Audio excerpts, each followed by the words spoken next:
Okay, I think we'll get started. Welcome again, everybody. My name is Navneet Singh. I'm representing the Early Career Working Group of the Pulmonary Circulation Assembly of ATS, and we're really excited and proud to be partnering for the first time with the Pulmonary Vascular Work in Progress Group, led by Dr. Peter Leary, to bring to you work in progress webinars. Our plan is to start this webinar series to happen twice a year. And so we're really delighted to have Karina Mora Massad be joining us from the University of Colorado to kick us off as our first guinea pig speaker. I just want to thank again Dr. Peter Leary, who allowed us to hijack this event and partner with him. This has been a great resource for many early career investigators around the country, and we're really excited to be able to bring this out to a broader audience. A note for our next session, we have it planned for April 16th of this coming year, and we're looking for 2 speakers. And so if you want to speak or you know anyone who might like to speak, please send an email to Maida Yakub, and she will let you know about the rest of the details. Today's talk will be, and I believe Karina has a different title, but Dr. Massad's going to be speaking on single-cell RNA sequencing of pulmonary artery endothelial cells from PAH and COPD-PH patients. And today, for moderators, we have from the Washington University in St. Louis, Dr. Ziyu Dai and Susan Lin. So we'll jump in. I just want to remind everyone, this is the purpose of today's webinar is to present to you work in progress. So much of what Karina will show you is likely unfinished and not published. And so please remember the spirit of today's webinar is to provide her with feedback for an early career investigator. And so please keep your positive comments and suggestions along those lines. And with that, I will hand it over to Dr. Massad. Thank you so much, Dr. Singh. I really appreciate it. I'm super excited to be here. Let me go ahead and share my screen. All right, and let me get my pointer. So I'm Karina. I am currently a 4th-year postdoc fellow at National Jewish and University of Colorado in Tim Lom's lab. I'm really excited about this project, and I'm going to be talking specifically about some of the single-cell and bulk RNA sequencing data regarding pulmonary artery endothelial cells from patients with PAH and COPD-PH. Again, just to really reiterate, I'm very excited to hear suggestions and feedback to how I can, improve my project and my data. So I'll give a brief overview about COPD-PH and why it matters and why I care about it so much. Briefly touch on my experimental design, give some preliminary data, and then future directions. So what we see clinically is that COPD-PH is incredibly common. We see this in our clinic patients and patients that are hospitalized. It's the second most common form of pulmonary hypertension after pulmonary hypertension due to chronic left-sided heart disease. And then COPD in general, chronic obstructive pulmonary disease is very common, affecting millions of people worldwide. And some meta-analyses have suggested about 40% of COPD patients have some degree of PH. And about 10% of those have very severe PH. And so an estimate is that this affects about 190 million people worldwide. And then among other PH subtypes, it carries the worst prognosis. And so this was a retrospective analysis looking at COPD-PH versus survival versus PH survival. And you can see significantly worse 5-year survival in the COPD-PH group. Additionally, these patients have really high symptom burden, poor quality of life, are frequently in the hospital, and are having very severe COPD exacerbations. This is another meta-analysis comparing COPD-PH to COPD patients in terms of how many exacerbations they're having. And as you can see, it's almost double the amount of exacerbations compared to patients that have COPD without PH. And so with this, it's no surprise to hear that there's no currently no targeted guideline recommended therapies for COPD-PH. We've seen multiple different trials show us that pulmonary vasodilators that were created for PH patients show really no clinical benefit. The perfect trial, which was a recent trial in inhaled treprostinil in COPD-PH patients, was terminated early due to adverse events. And you can see here it's pretty significant in the treatment arm compared to the placebo. And so with this in mind, it kind of makes us wonder if COPD-PH is being driven by a distinct mechanism that is much different than PAH, as these patients don't respond well to any of the targeted PAH therapies. And so what do we know so far about COPD and COPD-PH pathogenesis? Shout out to Kushbu, who I think I saw her on the talk. This is her paper out of the Petrocchi lab, looking at explanted COPD and COPD-PH lungs, and endothelial cell function, density, and then pro-apoptotic ceramide abundance. And what they found is that there's a significantly decreased endothelial cell density in small pulmonary arteries and in the microvasculature and COPD-PH and then COPD when compared to smokers and controls. Additionally, there's this increased prevalence or abundance of pro-apoptotic ceramides, which in COPD-PH most of all, and then followed by COPD, which suggests that there's ongoing pro-apoptotic signaling in this disease state. And so with all of this in mind, that kind of led me to this working hypothesis that is going to be kind of the jumping off point for my future career development award submissions. And I'm hypothesizing that the chronic injury and extracellular matrix destruction that we see in COPD induces this maladaptive upregulation and accumulation of some cell adhesion related proteins. And this in turn disrupts the pulmonary artery endothelial cell integrity, promotes dysfunction, promotes increased apoptosis and defective proliferation and angiogenesis.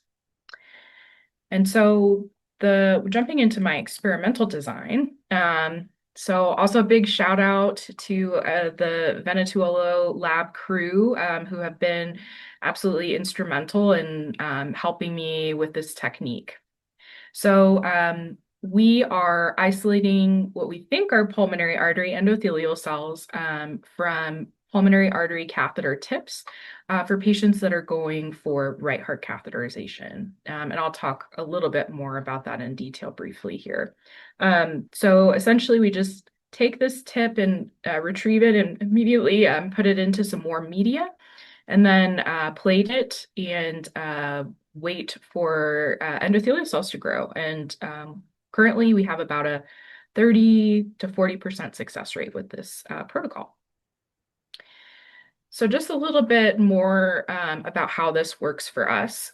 So we have our patient here that we see in pulmonary hypertension clinic at National Jewish. And these are patients that are established patients, new referrals, and they're being seen by their physician.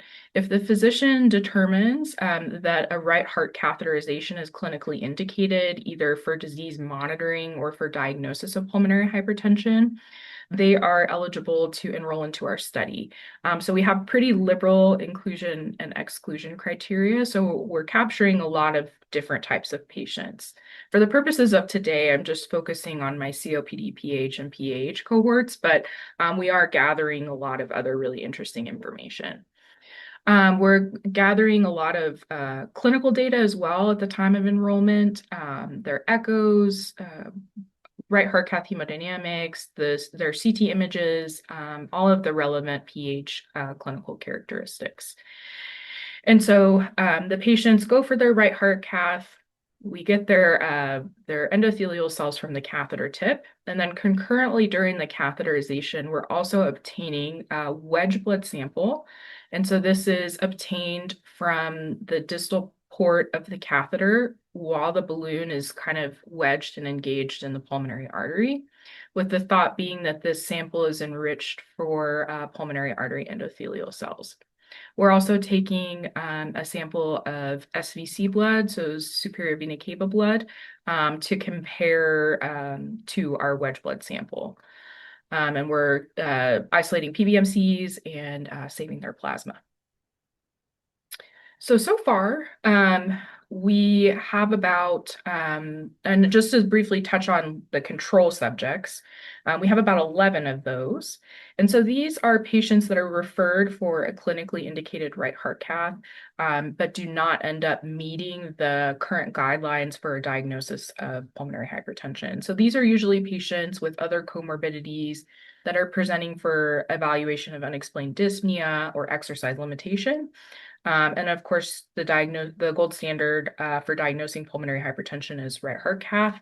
And so they go for the cath but end up not having it. And so there's some other explanation for their exercise limitation or dyspnea. So this is a definite limitation of our study. We've explored other control cell options, and I think that this is, a limitation, but I think it's acceptable for now. And this is just showing you that the average kind of hemodynamics of this cohort, they are right up at the kind of upper end of normal, and tend to be in their 60s and mostly women. And then just going into some of the clinical characteristics about our PAH and COPD-PH cohorts. So we really don't see very much difference between the cohorts, which is great because we didn't want any confounding by having, sicker patients in our PAH cohort. The only statistically significant difference is age. So our COPD-PH patients are older, which makes sense. Patients develop COPD, typically later in life. So that is one of the main differences, but no difference in their 6-minute walk, their hemodynamics. And then, as we know, one of the main determinants of survival in pulmonary hypertension is RVPA coupling. And so I wanted to ensure that that wasn't, contributing to any potential differences that we're seeing between the cohorts. And there's no significant difference between one of the kind of appreciated markers for RVPA coupling between the two groups. And then this is just a waterfall plot of the cardiac index in our cohorts, and it's pretty intermixed. And so not statistically significant difference there.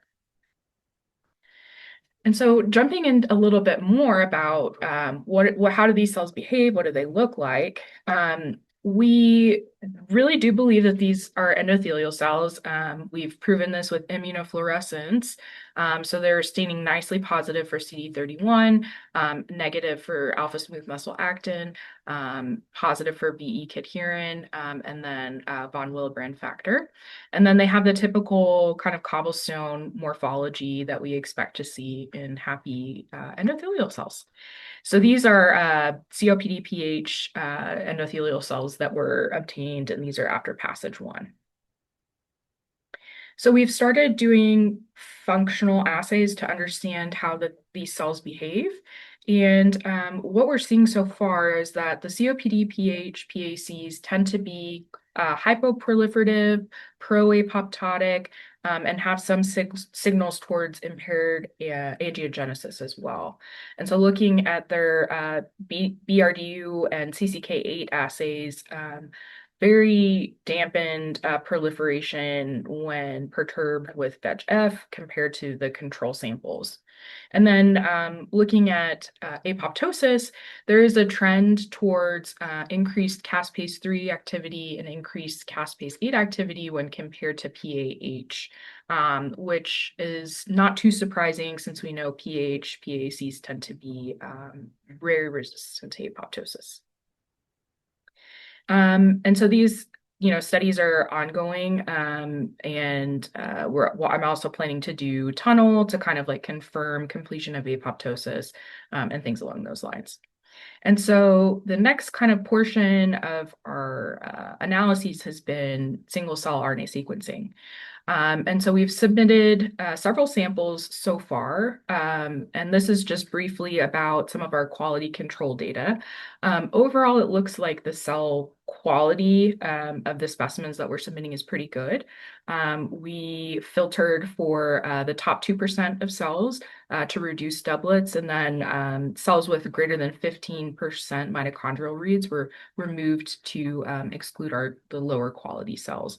And so these are just like pre and post filtering. And so what we're seeing so far is that there are 14 distinct clusters that are present in PAH and COPD-PH. So all of these clusters present in both conditions, and I believe very strongly that these are all endothelial cells.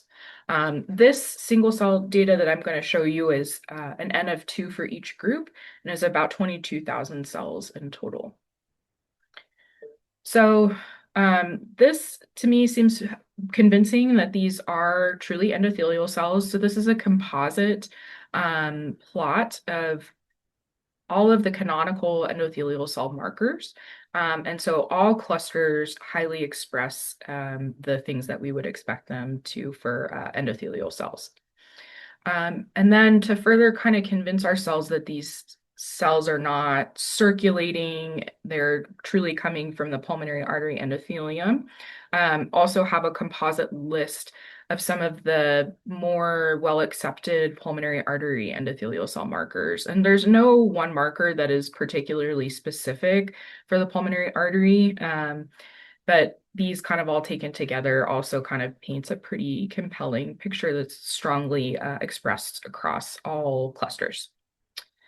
And then additionally, I was curious, like, could these be circulating progenitor cells? Which, I think could still be possible in some clusters, but overall, very low expression of some of the well-accepted markers for circulating progenitor endothelial cells. To kind of further convince ourselves that these cells are what we think they are, I've also started doing some flow cytometry. And so far, what I'm seeing is that the cells are pretty clearly, where I would expect in the side scatter and far scatter for endothelial cells. They're CD31 positive, CD45 negative, and then CD133 negative, which is another marker for kind of progenitor endothelial cells. And so I was pretty surprised that all of the clusters are present in both conditions. But what we're seeing is that certain patterns are emerging in COPD-PH in certain clusters. I think like the most interesting so far is that extracellular matrix and cell adhesion genes are highly enriched in all of the COPD-PH clusters. So this is a heat map of all of our clusters here with the most upregulated genes when comparing COPD-PH to PAH. And we're seeing all of these highlighted in yellow and listed here, all kind of implicated in cell adhesion pathways. And so very, very much upregulated across all clusters. Additionally, in some of the clusters that we're seeing enriched in COPD-PH, this data kind of holds true is that cluster 4, we're seeing heavily enriched cell adhesion genes as well. It's, you don't want to read too much into it, so we're making sure that the proportions of the cells compared to the total cell amount are increased in COPD-PH compared to PAH, and they are. And so this is a cluster that we're planning to investigate in more detail to understand these cells a little bit better. To further complement our data, we've started doing some whole transcriptome sequencing as well. So if you remember kind of back at the beginning, we have our wedge blood samples. So we're also doing bulk RNA sequencing on those as well. And so this is a plot of different pathways that are upregulated in COPD-PH versus PAH from bulk transcriptome from wedge blood. And what we're also seeing is, again, signals towards intracellular protein transport and organization, extracellular matrix organization, protein catabolism, and destabilization. So this kind of complements our data. I think this is also still preliminary and we need to submit some more samples, but I think is definitely interesting and supportive of the hypothesis. And then additionally, we've also started doing spatial transcriptomic data. And the purpose of this is to ensure that we're trying to understand how COPD-PH is different from COPD. Um, Many of the patients that get referred don't have that are end up being control subjects. Many of them don't have COPD, so we can't really reliably use that as part of a comparator group. So I think that this is also a nice complementary method to kind of try and understand that difference as well. And so what we're seeing is that there is a upregulation. So this is a spatial transcriptomics volcano plot looking at COPD-PH versus COPD lungs. And so another caveat to this is, of course, these are explanted end-stage lungs. So also kind of a little difficult to compare to our more early stage lungs, or pulmonary artery endothelial cells. And so what we're seeing so far here is that there's a significant increase in inflammatory, stress response, injury response pathways. So for my next steps, what I'm currently working on I'm trying to kind of complete some mechanistic evaluation of these signals that we're seeing in our COPD-PH PACs. We're also integrating some additional multi-omic approaches, looking at their CT scans and other echo parameters and to kind of create new kind of modeling systems. I'm planning to put in K and then other career development awards. So this kind of preliminary data is the basis for those. I'm working on a couple of manuscripts related to this data that I just showed you. And overall, my career goal is that I want to be a physician scientist focusing on translational studies and pulmonary hypertension. So I hope that I have convinced you that this technique of capturing pulmonary artery endothelial cells from right heart cath tips is reliable, reproducible, and that these are PACs. Our preliminary studies so far show that the COPD-PH PACs are hypoproliferative and apoptotic. And then our RNA sequencing, bulk, spatial, and then single cell suggests that COPD-PH patients' cells are under a high amount of stress and upregulating extracellular matrix proteins. And more studies are ongoing. So with that, I would like to acknowledge all of my wonderful mentors and collaborators. It's been a great, 4 years of learning, and I still have a lot to learn, and I'm very excited and very grateful to everyone who has taught me and provided their skills and their expertise and time. I am really excited to have discussion about the project and everything, and please feel free to email me. My email address is here for any other comments or questions that you may have. Oh, great. Great talk, Karina. Thank you. My name is Yu Dai, and I'm one of the moderators. And then Surina, you want to introduce yourself, then we can start for the Q&A sections. Yeah. Hi, everyone. My name is Susan Lin, also from University of Washington in St. Louis. Okay, so we already have a few questions. In our question. So first one is from Vinicio. I don't know, Vinicio, you want to talk, and then we can unmute. Can we unmute Vinicio? Otherwise, I can. You hear me? Yes, good. Okay, hi.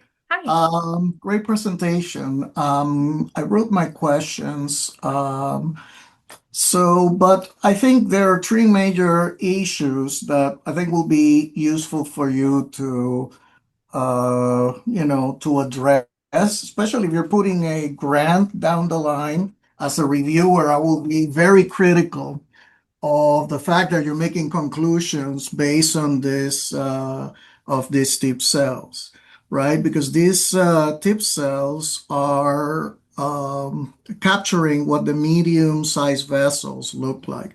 But really, where the disease is, as you know, is in the precapillary arteriole. So I'm not sure. I haven't seen any data, and I don't know if you have that data, single cell showing that you're capturing aerocytes or whoops, aerocytes or GCAPs, but this will be relevant, right? Because I think Mhm. that's where the field is moving. I think if you're using spatial microscopy, that certainly can help. The other thing is that I certainly think that down the line you probably want to do epigenomics.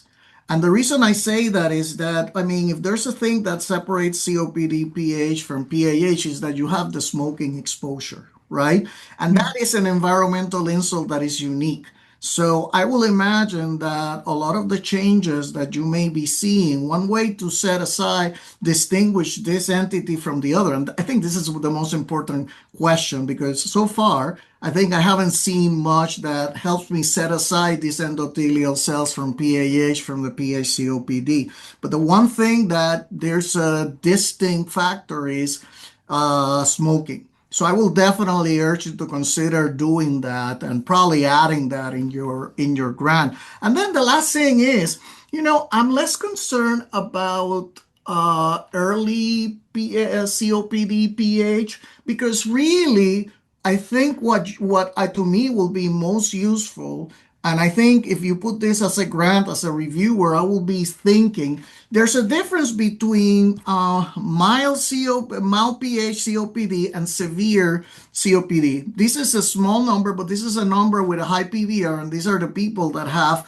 a disease that resembles mostly PAH. So I will imagine since you have these two different phenotypes, it will be really interesting to look and see if your endothelial cells help you identify a program that is unique from early to severe that you could potentially work upon in vitro. I think ultimately these are things that, to me, the most important thing and the thing that's been frustrating about PHCOPD is that we really haven't truly identified how the endothelial dysfunction is different from PAH, but it is because looking at the pathology, the vascular lesions are very different. There's no plexogenic lesions, whereas in PAH there is. So that already tells you that there is some genetic molecular reprogramming. So anyway, again, great work. I think though that putting this forward as a future KO8 RO1, I think you need to be very careful about how you distinguish your phenotypes and how you apply your techniques to make conclusions about what's happening with the disease.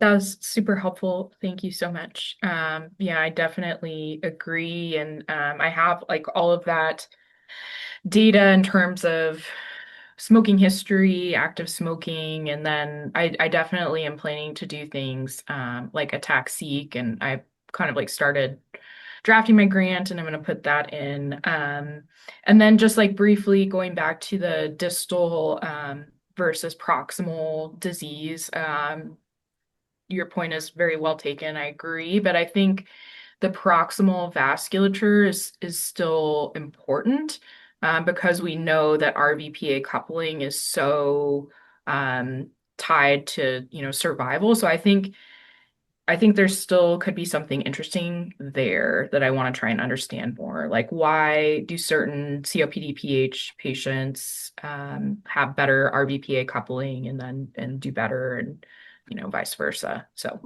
Right. And my point was that it's not important.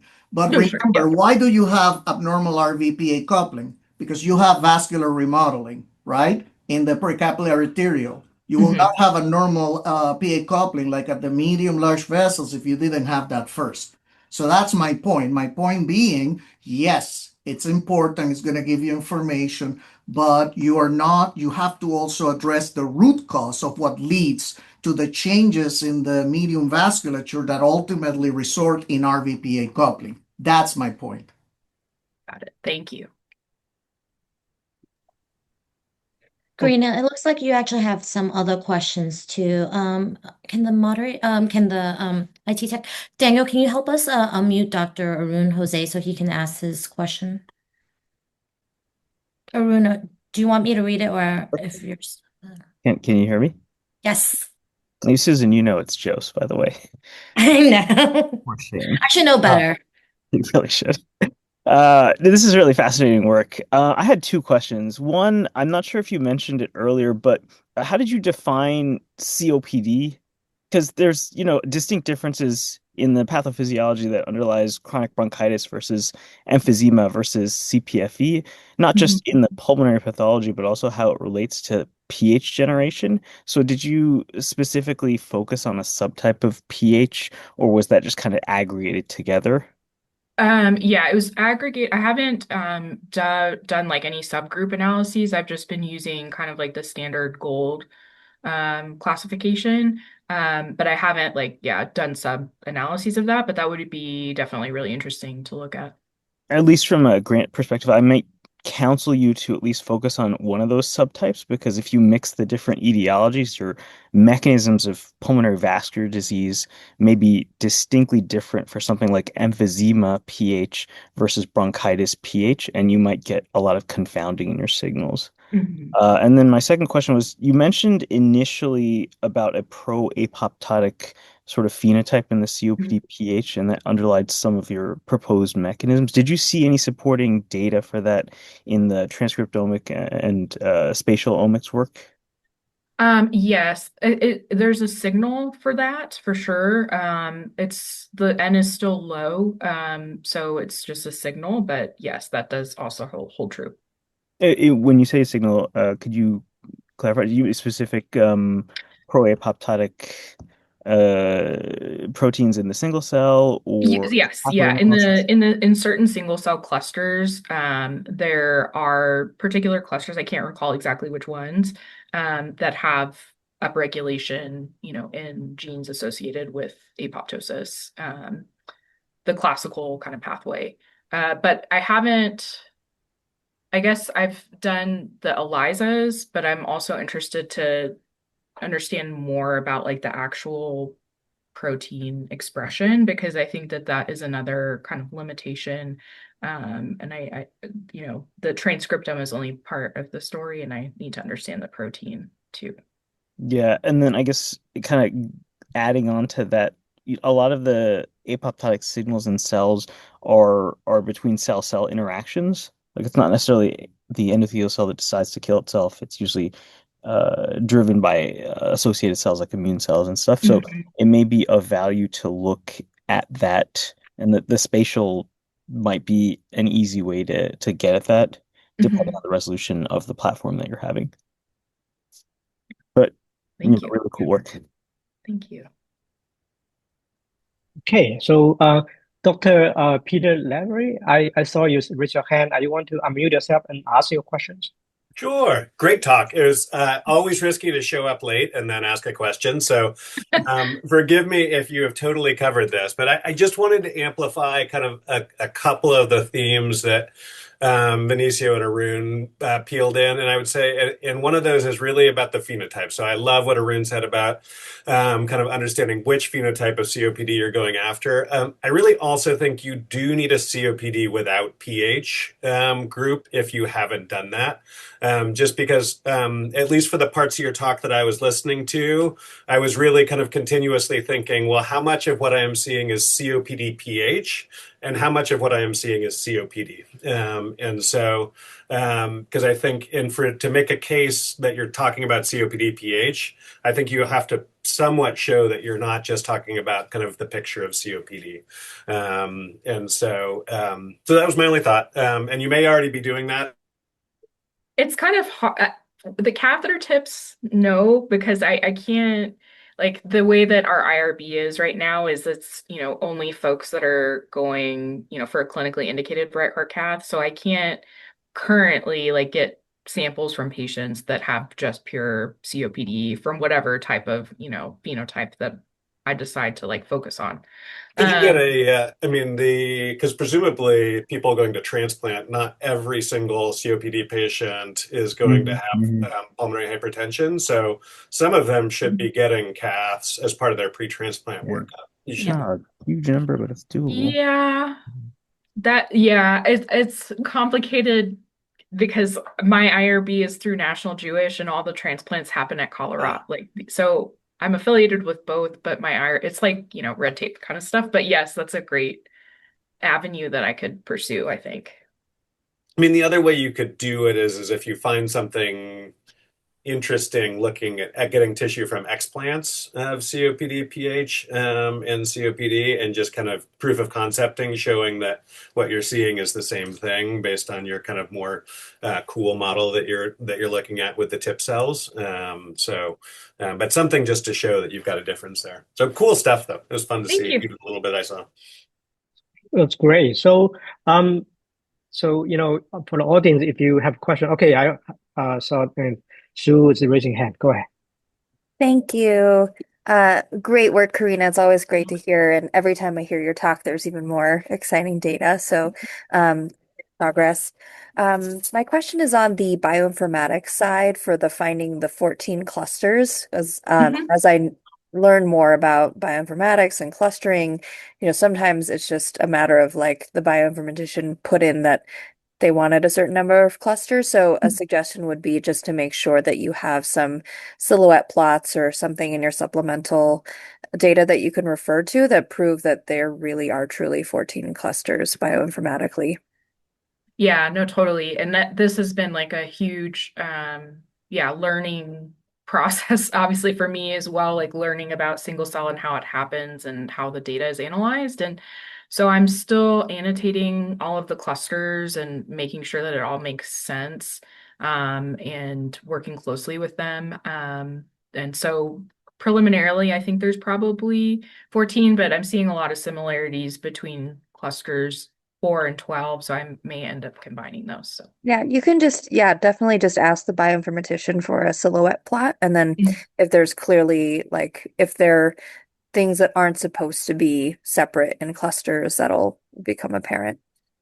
Karina, in the initial, I think, slide that you presented, the paper out of Brown in 2020, one of the highlights was that part of the recovery rate was dictated by hemodynamics. So, patients with worse hemodynamics had actually better recovery rates. And it makes me wonder a little bit. It goes back to the first point, first series of questions that you got today about like just distinguishing a little more between these PAH and COPD-PH patients and what drives some of this. And I wonder if some of it has to do with the recovery of the cells that you're getting. Because one interesting thing that could come from this is if some of your COPD-PH patients, if the recovery rates are different, that's separated out by the severity of their underlying lung disease. Have you had a chance to think about that or look into that? Yeah, I have started to stratify by differences in their hemodynamics, and the N is still not, robust enough to make any big conclusions, but I'm not seeing any signal so far yet when I substratify by mean PA pressure or PVR. But yes, I think that's a really, really important point, and I'll keep looking at that. Okay, Nami, go ahead. Great talk, Karina. Obviously, I'm biased, but I think this is super, super cool.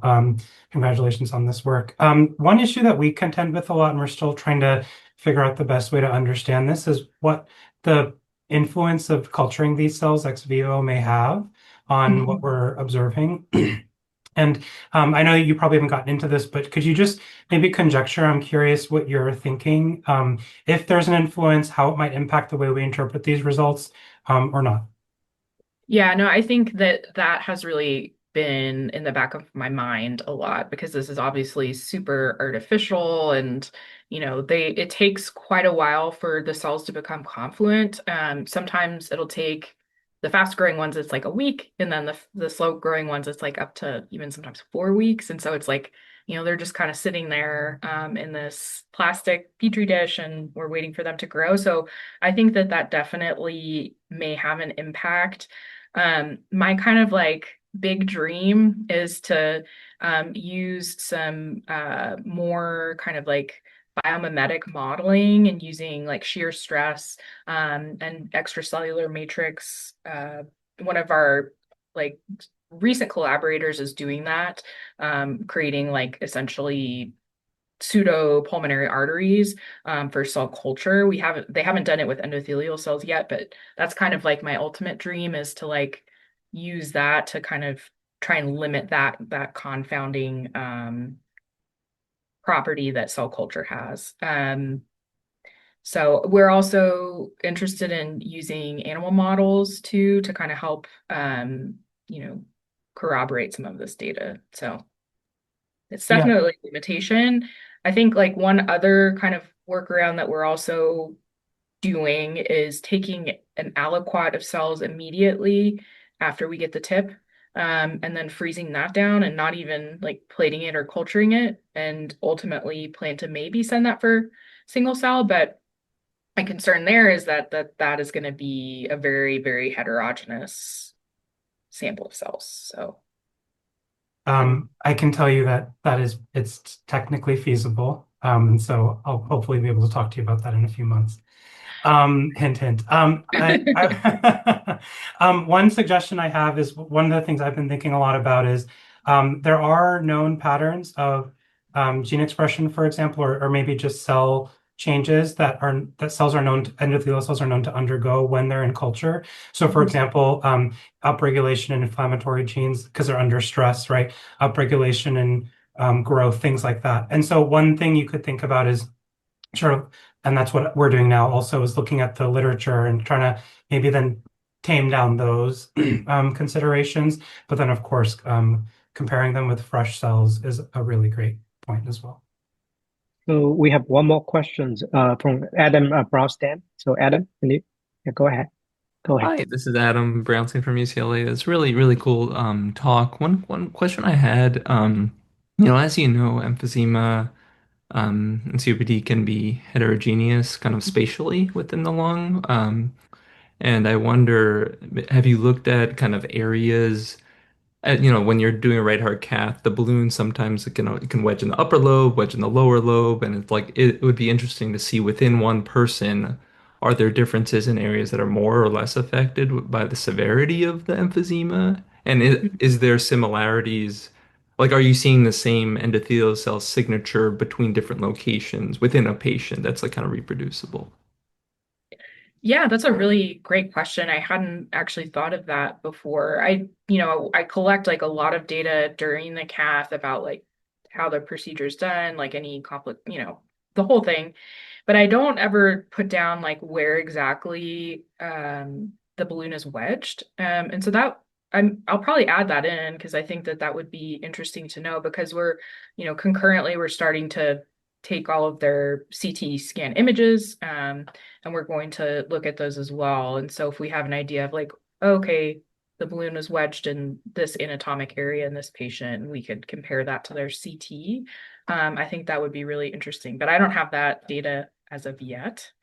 But Yeah, it'd be cool to great look at the thought. quantitative metrics and kind of on emphysema scoring in like different regions of the lung and like seeing if you're seeing kind of differences in the endothelial signatures in more or less severely affected areas with emphysema or even signs of vascular remodeling on CT that you can see. Yeah, that's a great I would question. suspect you would, right? Because there's data from, I'm blanking, but for example, in ILD, there's data histology that shows vascular remodeling is sort of linked to areas of parenchymal fibrosis. So I bet that, and again, your spatial data may show this as well.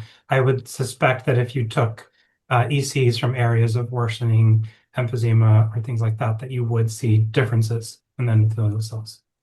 And it'd be cool to see if there's some sort of spectrum of like changes, like in less to more severely affected areas. I'm not sure. So Susan, I want to take this one. We have one more question. Oh yeah, it looks like we have one more. I can read it just in case.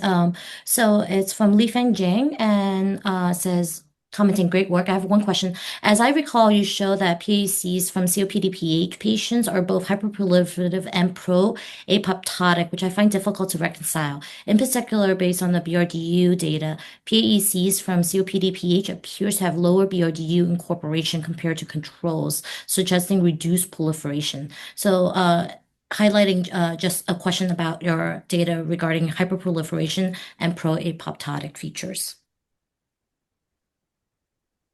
I I can go back to this slide maybe. Let's see. Yeah, and again, like the assays that I showed were not that the N isn't such that I'm seeing a statistically significant signal yet. So, but I mean the COPD PH PACs are having less proliferation compared to the controls, but very similar to what we see in the PAH, which I think what I was kind of a little bit just surprised to see with the paradigm of like PAH, PACs are very pro-proliferative and anti-apoptotic. So I think that was a little bit surprising.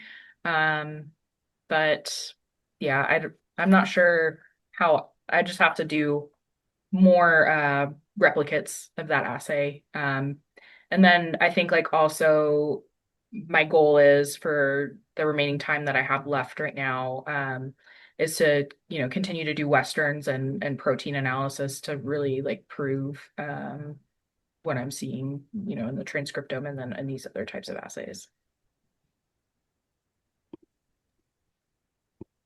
Okay, great. So I think Li Feng's question kind of comments. If I remember correctly, your data show is a hypoproliferation. I think maybe it's kind of some like a misunderstanding there. So I think Okay. that data is clear. Yeah, he's asking about what is hypoproliferation, but actually your data show it's a hypo, it's a lower proliferation. Yeah, I can. That's kind of collaboration. Clarify. I think we still have a few minutes. So if you want to ask questions, I think now is a chance. I can have a very like brief comment what we got from different systems. When we try to culture the iPSC differentiate to endothelial cell. Now one of the experience we got is that once those cells they will culture, they are likely to kind of spontaneous to differentiate to more arterial like endothelial cell. Phenotype. So I'm wondering, so because of the position you got from the tips, so there are many edges. I think the majority they might just arterial, right? So I'm wondering, have you have a chance to like if that's it depend on like what time you evaluate. So because of there's a chance that the phenotype could be changed after you have few day culture. So have any kind of like time course study, at the time you get the tip. I know the cell might be very tiny, but any chance that you were able to kind of evaluate a kind of like earlier stage, whether there's some like heterogeneity at that point, a kind of more earlier stage. That's really interesting to hear that because I know that that's been like a lot of people have been really like suspicious, like, oh, are these actually pulmonary artery endothelial cells? So it's interesting to hear you say that. But I have started to do a little bit of a time point analysis, but it's like you said, it's really hard for my like passage 1 cells. Usually those are like, on a T25 flask maybe. And so the amount of cells is pretty low.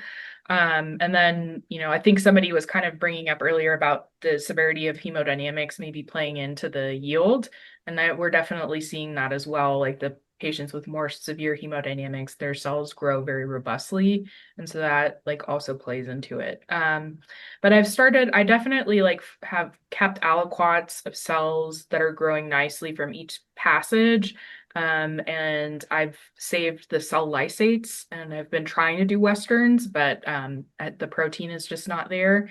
So I'm still trying to figure out exactly what to do with those. And then I'm also kind of like saving all of the conditioned media from passage to passage as well to kind of look at that.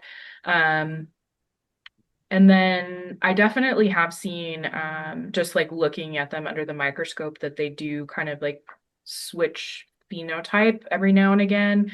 Like they'll kind of have endo-MT transition and those kind of things, and kind of start to look different as the passages go on. And then there's like no particular pattern that I can see so far in terms of like when I start to see confluence. Like it's such a wide range, anywhere from like a week to 4 weeks. Great. Sue? Thank you again. So big picture question here is the next steps, a lot of it seems like it has to do with increasing your repetitions or those sample sizes, better characterizing the phenotypes.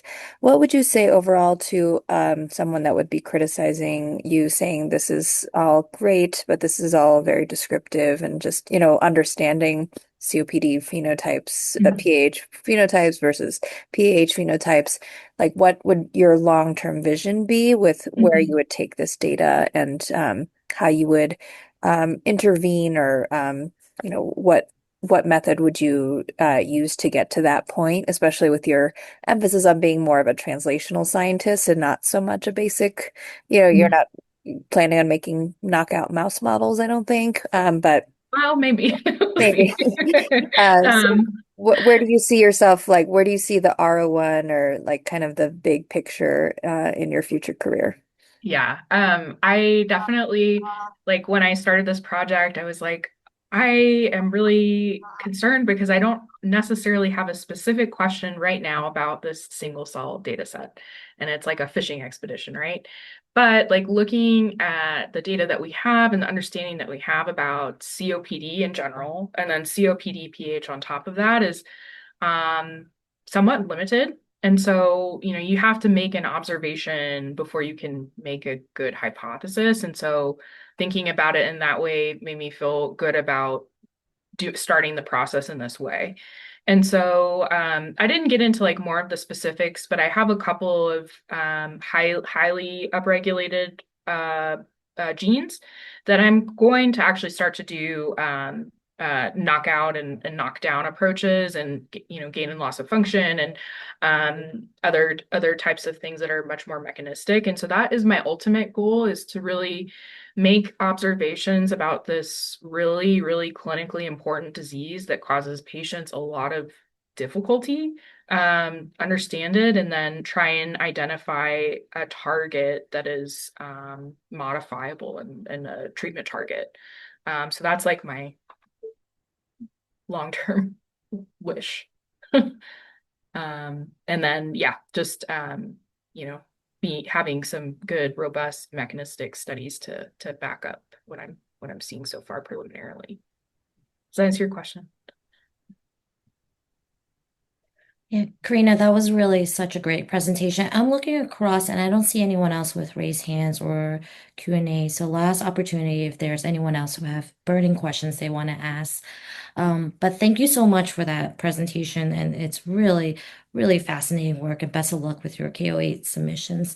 I'm going to wrap things up unless anyone else have any other questions or concerns. Last minute questions? No. Okay, so I think we all get back 3 whole minutes. Amazing. Thank you all so much. This is so helpful to me. I really appreciate the opportunity, and yeah, this has been great. Appreciate it. Great Happy work. holidays. Thanks for being our first presenter, Happy Karina. holiday. Bye-bye. And thanks to Navneet for organizing this very successful first ATS early career and works in progress collaboration. ATS-ECWGPV-WIP. That just rolls off the tongue. I actually think we're all going to adopt that now. Exactly. We should get shirts made. I love that. And thanks to All right, Dr. thanks, Leary for everyone. organizing this great space and making it so welcoming that we felt that this was approachable for early career individuals. So thank you so much. Nope, Thank you. absolutely my Yep, pleasure. Such a and fun thing to do. coming up with such great academics. All right, we'll see you all in April. Thank you. Bye. Sounds good. Bye-bye. Bye.